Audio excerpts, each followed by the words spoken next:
Assalamualaikum sanak saudara yang seiman. Alhamdulillah, nahmaduhu, wa nastainuhu, wa nastaghfiruhu, wa nauzubillahi, min syururi anfusina, wa min sayyiati a'malina, men yahdihillahu, fala mudhillalah, wa men yudlil fala hadiyalah. Kali ini Bang mau ingin mengenang sejarah tentang Keraton Kesultanan Sambas. Sejarah tentang asal-usul Kerajaan Sambas tidak bisa terlepas dari kerajaan di Brunei Darussalam. Antara kedua kerajaan ini mempunyai kaitan persaudaraan yang sangat erat. Pada zaman dahulu di negeri Brunei Darussalam, ada seorang raja yang bergelar Sri Paduka Sultan Muhammad. Setelah beliau wafat, tahta kerajaan diserahkan kepada anak cucunya secara turun-temurun. Sampailah pada keturunan yang ke-9 yaitu Sultan Abdul Jalil Akbar. Beliau mempunyai putra yang bernama Sultan Raja Tengah. Raja Tengah inilah yang kemudian datang ke kerajaan Tanjung Pura, Sukadana. Karena perilaku dan tata keramanya beliau disegani masyarakat, bahkan Raja Tanjung Pura rela mengawinkan dengan anaknya bernama Ratu Surya. Dari perkawinan ini lahir Raden Sulaiman. Pada saat yang sama, di wilayah Sambas memerintah seorang ratu keturunan Majapahit, Hinduisme, bernama Ratu Sepudak dengan pusat pemerintahannya di Kota Lama. Ratu Sepudak dikaruniai 2 orang putri. Yang sulung dikawinkan dengan kemenakan Ratu Sepudak bernama Raden Prabu Kencana dan ditetapkan menjadi penggantinya. Ketika Ratu Sepudak memerintah, tibalah Raja Tengah beserta rombongannya di Sambas. Kedatangan mereka disambut baik dan bahkan banyak rakyat Sambas menjadi pengikutnya dan memeluk agama Islam. Setelah Ratu Sepudak wafat, digantikan Raden Prabu Kencana dengan gelar Ratu Anom Kesumayuda. Tidak berapa lama, putri kedua Ratu Sepudak yang bernama Mas Ayu bungsu kawin dengan Raden Sulaiman putra sulung Raja Tengah. Perkawinan ini dikaruniai seorang putra bernama Raden Boma. Dalam pemerintahan Ratu Anom Kesumayuda, diangkatlah pembantu-pembantu administrasi kerajaan. Adik kandungnya bernama Pangeran Mangkurat ditunjuk sebagai wazir utama. Bertugas khusus mengurus perbendaharaan raja, terkadang juga mewakili raja. Raden Sulaiman ditunjuk menjadi wazir kedua yang khusus mengurus dalam dan luar negeri dan dibantu menteri-menteri dan petinggi lainnya. Rakyat lebih menghargai Raden Sulaiman daripada Pangeran Mangkurat, hingga menimbulkan rasa iri Pangeran Mangkurat. Orang kepercayaan Raden Sulaiman bernama Kiai Satya Bakti dibunuh pengikut Pangeran Mangkurat. Hal tersebut dilaporkan kepada raja namun tak ada tindakan apapun. Tekanan terhadap Raden Sulaiman oleh Raden Arya Mangkurat ini kemudian semakin kuat hingga sampai pada mengancam keselamatan Raden Sulaiman beserta keluarganya, sedangkan Ratu Anom Kesumayuda tampaknya tidak mampu berbuat banyak. Maka Raden Sulaiman kemudian memutuskan untuk hijrah dari pusat panembahan Sambas dan mencari tempat menetap yang baru.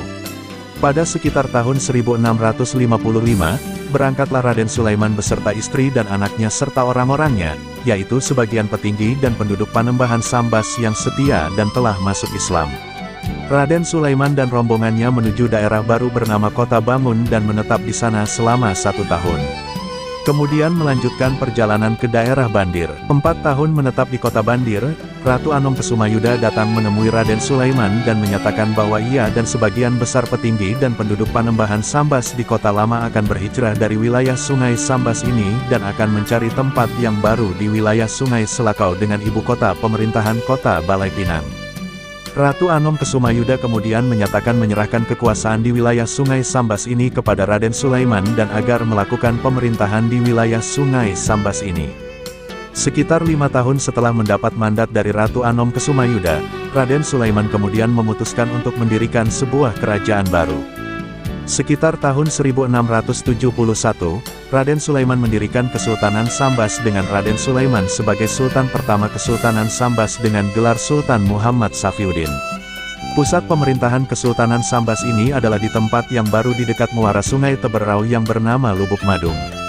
Saudara-saudaranya, Raden Badarudin digelar Pangeran Bendahara Sri Maharaja dan Raden Abdul Wahab digelar Pangeran Tumenggung Jaya Kesuma. Raden Bima, anak Raden Sulaiman, menikah dengan putri Raja Tanjung Pura bernama Putri Indra Kesuma, adik bungsu Sultan Zainuddin, dan dikaruniai seorang putra bernama Raden Meliau. Setahun kemudian mereka pamit ke hadapan Sultan Zainuddin untuk pulang ke Sambas, oleh Raden Sulaiman dititahkan berangkat ke negeri Brunei untuk menemui kaum keluarga. Tahun 1685, Raden Bima dinobatkan menjadi Sultan dengan gelar Sultan Muhammad Tajuddin. Sekitar setahun setelah memerintah, Sultan memindahkan pusat pemerintahan Kesultanan Sambas dari Lubuk Madung ke suatu tempat tepat di depan percabangan 3 buah sungai yaitu Sungai Sambas, Sungai Teberau, dan Sungai Subah. Tempat ini kemudian disebut dengan nama Muara Ulakan, yang menjadi pusat pemerintahan Kesultanan Sambas seterusnya yaitu dari tahun 1685 hingga saat ini. Wafatnya Sultan Muhammad Tajuddin, pemerintahan dilanjutkan oleh Raden Meliau dengan gelar Sultan Umar Akamuddin I. Berkat bantuan permaisurinya bernama Utin Kemala yang bergelar Ratu Adil, pemerintahan berjalan lancar dan adil. Inilah sebabnya dalam sejarah Sambas terkenal dengan sebutan Marhum Adil. Wafatnya Sultan Umar Akamuddin pertama, putranya Raden Bungsu naik tahta dengan gelar Sultan Abu Bakar Kamaluddin. Kemudian diganti oleh Abu Bakar Tajuddin I. Berganti pula dengan Raden Pasu yang lebih terkenal dengan nama Pangeran Anom.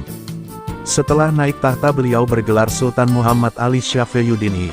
Sebagai wakilnya diangkatlah Sultan Utsman Kamaluddin dan Sultan Umar Akamuddin ketiga. Pangeran Anom dicatat sebagai tokoh yang sukar dicari tandingannya, penumpas perampok lanun. Setelah memerintah kira-kira 13 tahun, 1828, Sultan Muhammad Ali Syafiyuddin I wafat. Putranya Raden Ishak Pangeran Ratu Nata Kesuma, baru berumur 6 tahun. Karena itu roda pemerintahan diwakilkan kepada Sultan Utsman Kamaluddin. Tanggal 11 Juli tahun 1831, Sultan Utsman Kamaluddin wafat, yang digantikan Sultan Umar Akamuddin ketiga. Tanggal 5 Desember tahun 1845 Sultan Umar Akamuddin ketiga wafat, maka diangkatlah putra mahkota Raden Ishak dengan gelar Sultan Abu Bakar Tajuddin II. Tanggal 17 Januari tahun 1848 putra sulung beliau yang bernama Syafiyuddin ditetapkan sebagai putra mahkota dengan gelar Pangeran Adipati. Tahun 1855 Sultan Abu Bakar Tajuddin II diasingkan ke Jawa oleh pemerintah Belanda kembali ke Sambas tahun 1879. Maka sebagai wakil ditunjuklah Raden Toko, Pangeran Ratu Mangkunegara, dengan gelar Sultan Umar Kamaluddin. Pada tahun itu juga atas perintah Belanda, Pangeran Adipati diberangkatkan ke Jawa untuk sekolah. Tahun 1861 Pangeran Adipati pulang ke Sambas dan diangkat menjadi Sultan Muda. Baru pada tanggal 16 Agustus tahun 1866 beliau diangkat menjadi Sultan dengan gelar Sultan Muhammad Syafiyuddin II. Beliau mempunyai 2 orang istri. Dari istri pertama, Ratu Anom Kesumaningrat dikaruniai seorang putra bernama Raden Ahmad dan diangkat sebagai putra mahkota. Dari istri kedua, Encik Nana dikaruniai juga seorang putra bernama Muhammad Aryadiningrat. Sebelum menjabat sebagai raja, putra mahkota Raden Ahmad wafat mendahului ayahnya. Sebagai penggantinya ditunjuklah anaknya yaitu Muhammad Mulia Ibrahim. Pada saat Raden Ahmad wafat, Sultan Muhammad Syafiyuddin II telah berkuasa selama 56 tahun. Beliau merasa sudah lanjut usia, maka dinobatkan Raden Muhammad Aryadiningrat sebagai wakil raja dengan gelar Sultan Muhammad Ali Syafiyuddin II. Setelah memerintah sekitar 4 tahun, beliau wafat.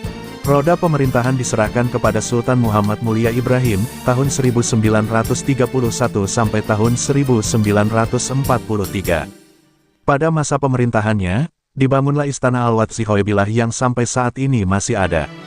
Pada masa pemerintahan raja inilah, bangsa Jepang datang ke Sambas. Sejak zaman pendudukan Jepang dan NICA tahun 1942 sampai tahun 1950, kerajaan Sambas mulai mengalami kemunduran dan akhirnya hilang. Tahun 1950, Kalimantan Barat kembali bernaung di bawah Negara Kesatuan Republik Indonesia dan dibentuknya pemerintahan administratif. Tanggal 15 Juli tahun 1999, daerah Sambas ditetapkan menjadi kabupaten dengan ibu kota Sambas.